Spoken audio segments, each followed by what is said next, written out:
Hi guys, അസ്സാമു അലൈക്കും. ഉമ്മയുടെ special മാങ്ങാച്ചാർ റെസിപ്പിയുമായിട്ടാണ് ഞാനിന്ന് വന്നിട്ടുള്ളത്. വീഡിയോ ഇഷ്ടമായാൽ ലൈക്ക് ചെയ്യാനും ചാനൽ സബ്സ്ക്രൈബ് ചെയ്യാനും മറക്കല്ലേ. Welcome to my channel.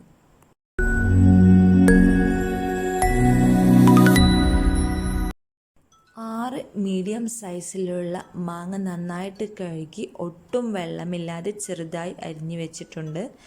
അതിലേക്ക് 250 ഗ്രാം കുരുകളഞ്ഞ് ഈത്തപ്പഴം എടുത്തിട്ടുണ്ട്.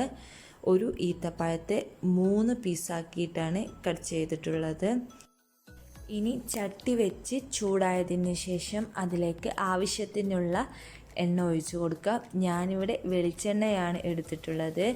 നല്ലെണ്ണ വേണ്ടവർക്ക് നല്ലെണ്ണ എടുക്കാം. അതിലേക്ക് 3/4 ടേബിൾ സ്പൂൺ കടുക് ഇട്ട് കൊടുക്കുക. കടുക് നന്നായി പൊട്ടിയതിന് ശേഷം നീളത്തിൽ അരിഞ്ഞ വെളുത്തുള്ളി, ഇഞ്ചി, കറിവേപ്പില എന്നിവ ചേർത്ത് നന്നായിട്ട് ഇളക്കുക.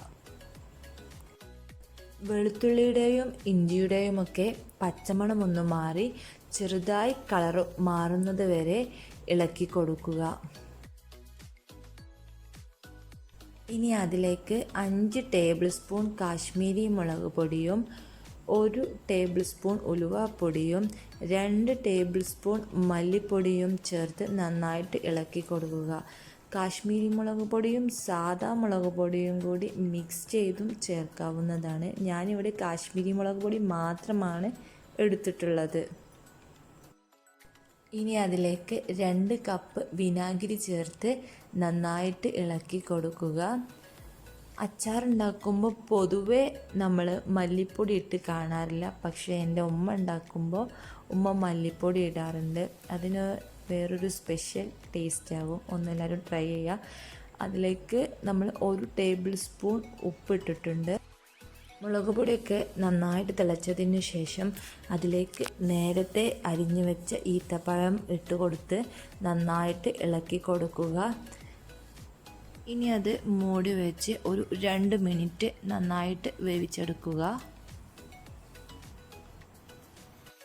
ഈത്തപ്പഴം ഒന്ന് വെന്തതിന് ശേഷം നേരത്തെ അരിഞ്ഞു വെച്ച മാങ്ങ അതിലേക്ക് ഇട്ട് കൊടുക്കുക. എന്നിട്ട് നന്നായിട്ട് മിക്സ് ചെയ്യുക. അതിനുശേഷം ഒന്ന് മൂടി വെച്ച് 1 മിനിറ്റ് ഒന്ന് വേവിക്കേണ്ടതാണ്. അപ്പോൾ നമ്മുടെ മാങ്ങാച്ചാർ ഇവിടെ റെഡി ആയിട്ടുണ്ട്. ഇതൊന്ന് തിളച്ച് വന്നതിന് ശേഷം ഇതിലേക്ക് 1 ടേബിൾ സ്പൂൺ പഞ്ചസാര ചേർത്തിട്ടുണ്ട്. അത് എനിക്ക് വീഡിയോ എടുക്കാൻ പറ്റിയില്ല.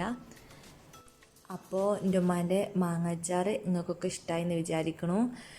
ഇഷ്ടമായ ലൈക്ക് ചെയ്യാനും ഈ ചാനൽ സബ്സ്ക്രൈബ് ചെയ്യാനും മറക്കല്ലേ. മറ്റൊരു റെസിപ്പിയുമായിട്ട് നമുക്ക് വീണ്ടും കാണാം. Bye bye.